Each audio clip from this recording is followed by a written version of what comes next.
মোটামুটি চারিদিকে বৃষ্টি শুরু হয়ে গেছে। তুমি জাস্ট এনভায়রনমেন্টটা দেখো, আমি সেই বৃষ্টির মধ্যে ভিজে যাচ্ছি।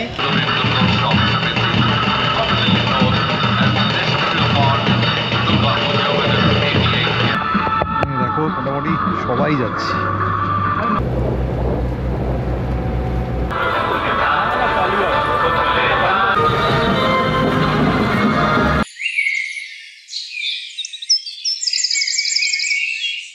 নমস্কার বন্ধুরা, আশা করি সবাই খুব ভালো পুজো কাটিয়েছো। যদিও এই পুজোতে বৃষ্টি একটা বড় বাধা হয়ে দাঁড়িয়েছিল, কিন্তু বাঙালি আর দুর্গাপুজো কোনো বাধাকেই আটকাতে পারে না।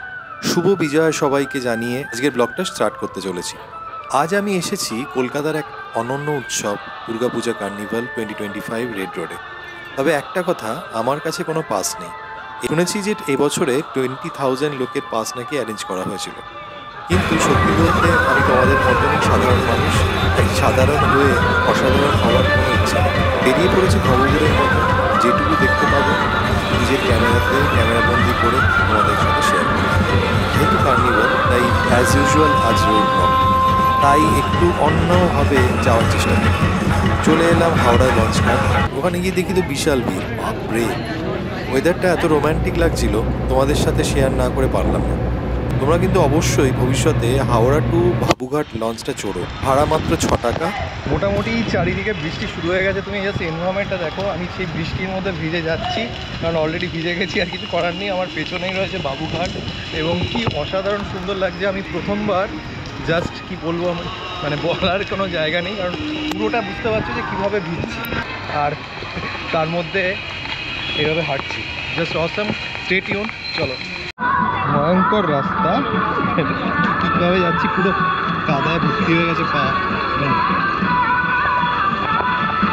দেখো মোটামুটি সবাই যাচ্ছে।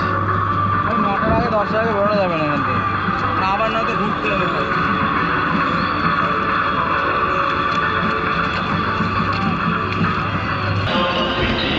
বৃষ্টিতে ভিজে গেছিলাম পুরো, কিন্তু তাও পৌঁছে গেলাম কার্নিভালে।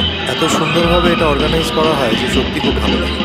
প্রচুর মানুষ এসেছেন এই বৃষ্টির মধ্যেও, বাট আমি একবার এদিক একবার ওদিক করছিলাম, কারণ এত পুলিশ ছিল যে তারা দাঁড়াতে দিচ্ছিল না সামনে। টোটাল 113টা দুর্গাপুজো সমিতি পার্টিসিপেট করেছিল এই কার্নিভালে। এক এক করে তারা প্রসেশন করে আসছিল। তবে একটা কথা অলওয়েজ মনে হয় পার্সোনালি, সভ্যতা যতই উন্নতি হোক না কেন, কিংবা যুগ পাল্টাক, শাসন ব্যবস্থা অলওয়েজ একই ছিল, আছে আর থাকবেও। কেন বললাম সেটা একটু খুলে বলি। উৎসব রিলেটেড এক্সপিরিয়েন্স বলে যে সব অনুষ্ঠানেই সাধারণ মানুষের জায়গা কিন্তু উৎসবের এরিয়ার বাইরে। বলার সময় বলা হয় যে সাধারণ মানুষের জন্য, কিন্তু তাদের জায়গা অনেক দূর থেকে দেখার জন্য। আজকাল তো আবার ভিআইপি পাসও বিলি হওয়া একটা ট্রেন্ড হয়ে গেছে। পুজোটা কি আদৌ ইমোশন, ভালোবাসার মধ্যে রয়েছে, নাকি সেটা বিজনেস আর কর্পোরেট কালচারের মধ্যে স্প্রেড হয়ে গেছে? তোমাদের এক্সপিরিয়েন্স শেয়ার করো এই ব্যাপারে। যদি ভিডিওটা ভালো লাগে তাহলে লাইক, শেয়ার আর কমেন্ট করো। আর এই চ্যানেলে নতুন হলে সাবস্ক্রাইব করতে একদম ভুলো না। ভালো থেকো, সুস্থ থেকো।